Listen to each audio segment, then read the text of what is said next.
Everybody, welcome back. Today is day 7 of my summer craft challenge, and today's prompt is to use cards. And this can be any type of card that you have in your stash, or if it is a card that maybe you have made or is a cut apart sheet, because I know sometimes we can accumulate those things as well. So I started off pulling a picture that I wanted to use, which is the first bloom on my lilac bush. And I pulled cards from my Allie Edwards, I think it's called Stories by the Month, excuse me, that kit. And this was for the theme last year called Grow. And I thought it was very appropriate. And I really, truth be told, I don't want to say I forced the colors to work, but I developed the color palette around the cards so that I could use them.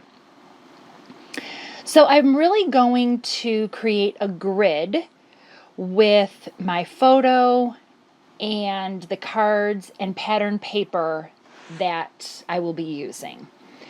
And the border strips that you see are from an old Paige Evans paper that I will fussy cut. So I'm going to mat my photo with a white border. And then to make it so that it matches and keeps with the same size, or the size stays the same, I'm going to mat that piece of pattern paper as well. And that too is a Paige Evans paper. And since yellow and purple are opposite on the color wheel, I thought that those would work well together. So I know I keep bragging about my new adhesive, but I'm so in love with it, because the adhesive that I normally would use, which is my Tombow, again, I still love it, but that Tombow would not have allowed me to pull that yellow pattern paper off that cardstock without tearing it. So here I am just cutting that card apart so that I can use it both on the top and on the bottom. And I'm just using my T-square ruler to line things up. So here is where I realized that when you have a matted photo, you have clearly changed the dimensions of the grid. So I'm going to fuss around with that for just a minute, and then I decide that I'm going to line everything up with the way it was originally done. And you'll see how I take care of the space gap that will develop because of the photo mat. And you'll see what I'm talking about in just a minute. So I'm just cutting out the scallops from that paper. And I wasn't too fussy about the top. There's a little border left at the top because I'm going to layer the strips together, which in the end you won't be able to see that paper there. So I didn't put adhesive across the entire strip, border strip, because I wanted to be able to go back and ruffle up the edges of the paper. So I'm just cutting them out very loosely. It's a great border strip because it is not a perfect scallop, and so it allows you to be a little messy. And so, like always, I am just putting my little bits of inking on the side. And normally when I have an element going off the page on one side of my layout, I like to copy that on the other side.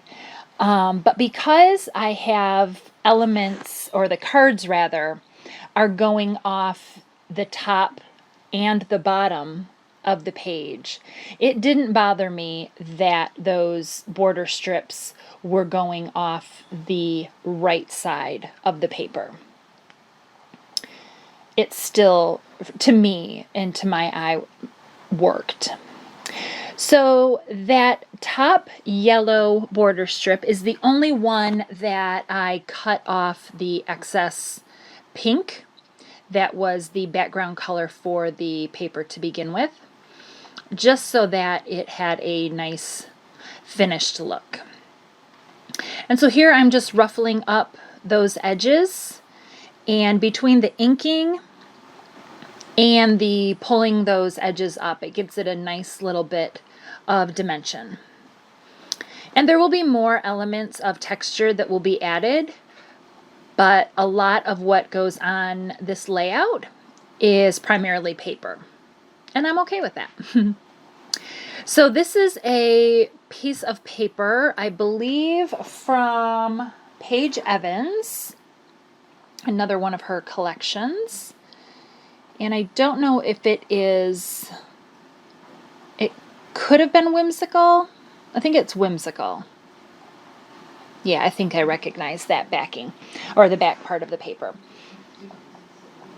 So I'm just filling in that gap and realize that I'm really going to need to bring this paper around the layout so that I can have a nice balance of that pattern as well as the color. So I'm just using the bits from the cutoff to place at the bottom. And what's really nice is when you're using cards, it's easy to keep the grid in line when you know the measurements are typically 3x4 cards, 4x6 cards. You're starting to see now a lot of 3x3s or 4x4s. So it's easy to go through and find those papers that, or I'm sorry, rather, those angles that keep things all nice and lined up. So as you saw, or maybe you noticed, maybe you didn't, there was the discrepancy between the lining up of those edges on the left. And again, that's where the matte came in. But I'm going to take the stamp, take this floral stamp that comes in the stamp, I think it's Stamps by the Month, or the stamp set for the Stories of the Month kit from Allie Edwards. And I'm going to stamp in 2 shades of purple or of lilac, since this is a story about my first ever lilac bloom. So as you can see, if you look at the top of the paper and then look down at the bottom, there's probably a 1/2 inch gap. So I'm going to fussy cut out all of these flowers, and I'm going to place them around the page. And I realized at that moment that I could really make and fill up that bottom left side of the layout with the flowers, and you won't have to see that it's short. And I actually wouldn't really have cared if it had stayed short. I would have just made it part of the design. But because it was a quick way that I could remedy that, I did. So I spared you from having to watch me cut out all of those flowers. And what I was showing you with the marker is after I cut all of those out, I went back through and just ran my felt tip marker around the edge. And this is a really great way to cover up, not necessarily even cover up, just finish off the look of a stamped image. It makes it so that it is nice and full and you can't tell where your cut lines are. So I'm stamping a few extras, and I'm going to cut those out because I've realized I want a little bit more and it to be a little fuller on that left side. So again, through the magic of editing, you do not have to watch me do that, nor do you have to watch me cut out and stamp all of those little little leaves So I went through and I cut out a nice little pile of those leaves, and I really liked that green that I was introducing to the layout. And since it was going to be spread all around, I thought I could decorate that card in the lower right corner with just a piece of cardstock, and I believe that is a Stampin' Up! Color, and then an old piece of pattern paper from a Allie Edwards collection that she did probably in 2005. It's a long time ago. But I used that paper on top. So now I'm just ruffling up the edges of these florals, and I don't think that you can really see on camera well, but there is a distinction in the colors. One is darker than the other, and so I tried planning it where the darker shades were the bottom layer so that it looked like there was quite a bit of shadow and dimension. So before I laid out the flowers on the left side of that card, I wanted to get my lines drawn for my journaling so that I didn't run into those elements. So here is an acrylic word that I'm going to use that also came from the Allie Edwards Stories by the Month.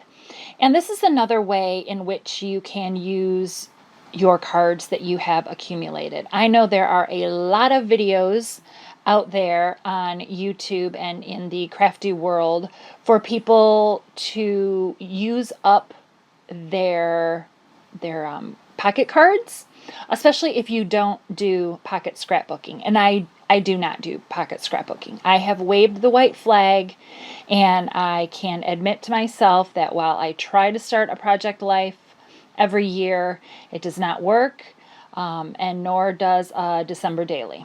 So I'm okay with that. So this is, again, another way to use up those cards is to cut the elements out of them. So obviously this is not a pocket scrapbook, but I have been able to utilize, let's see, 1, 2, 3, 4 cards on this layout, and I'm happy. Again, I don't have a super large stash of these pocket cards, again, because I'm not, I don't do pocket scrapbooking, but because I was a subscriber to Allie Edwards Stories by the Month, I accumulated cards because they come in her kits.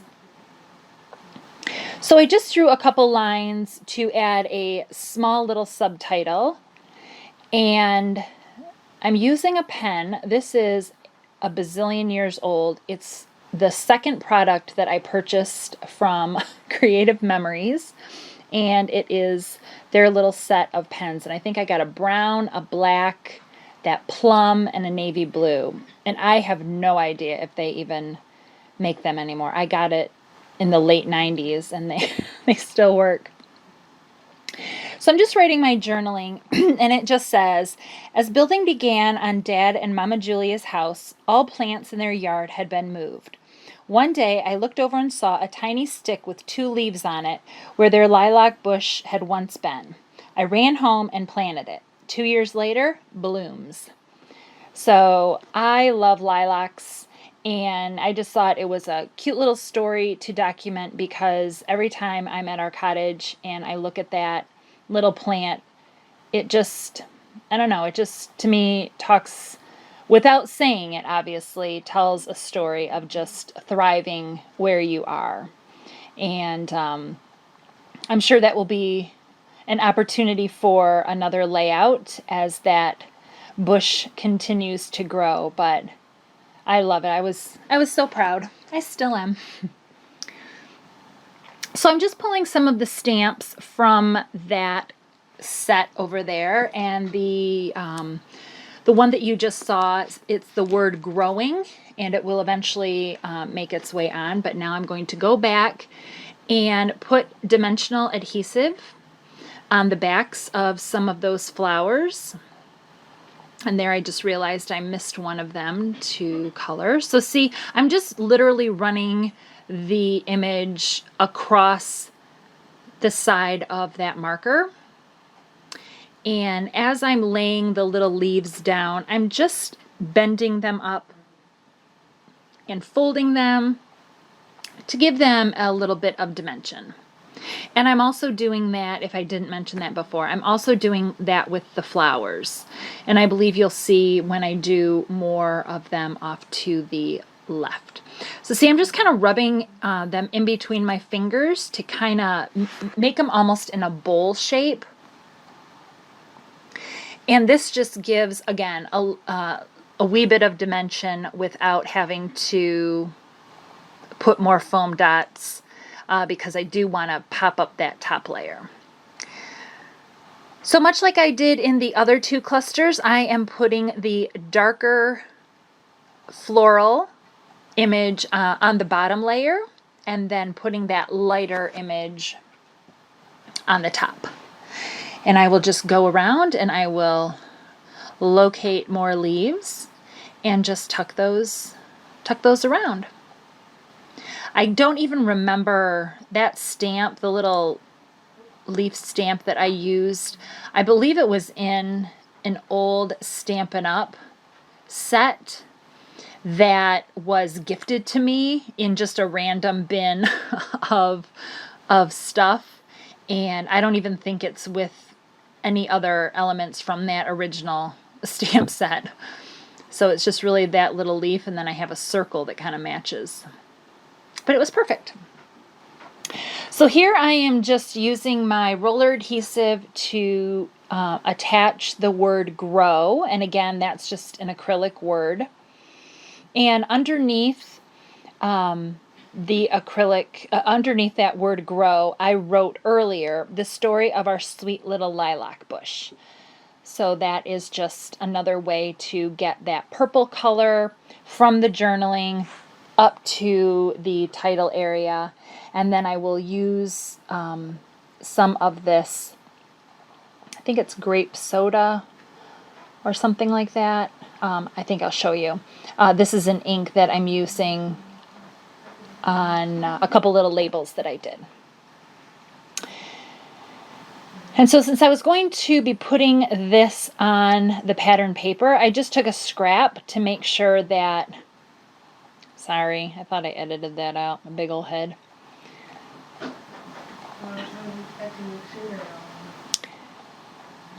So I thought I needed to add another bit of yellow up in the corner, but it ended up feeling very forced to try to get three, pops of three. And to me, when it feels that forced, it just isn't meant to be. So I'm not bothered by it at all. I think there is enough color around the page that nothing stands out as something that, shouldn't be there.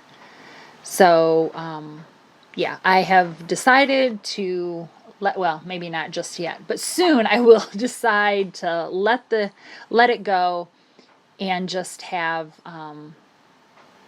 the design stand the way it is.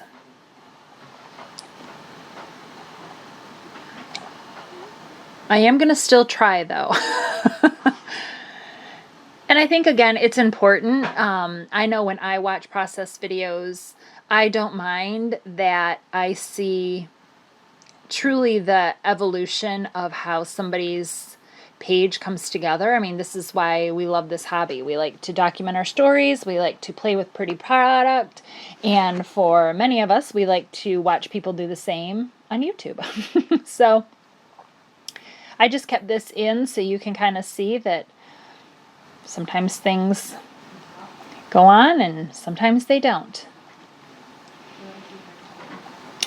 So I didn't realize until much later on in the video that I had a little friend join me, an aunt, And he or she may make another appearance. I have a real hard time squashing bugs. So I didn't. I also don't know where it went. It was kind of crawling all on my camera and not too gross, but I just can't kill them. So this is my final layout, and I hope you are enjoying this series. Thank you so much for stopping by. Please like and subscribe before you leave, and check back tomorrow for day 8.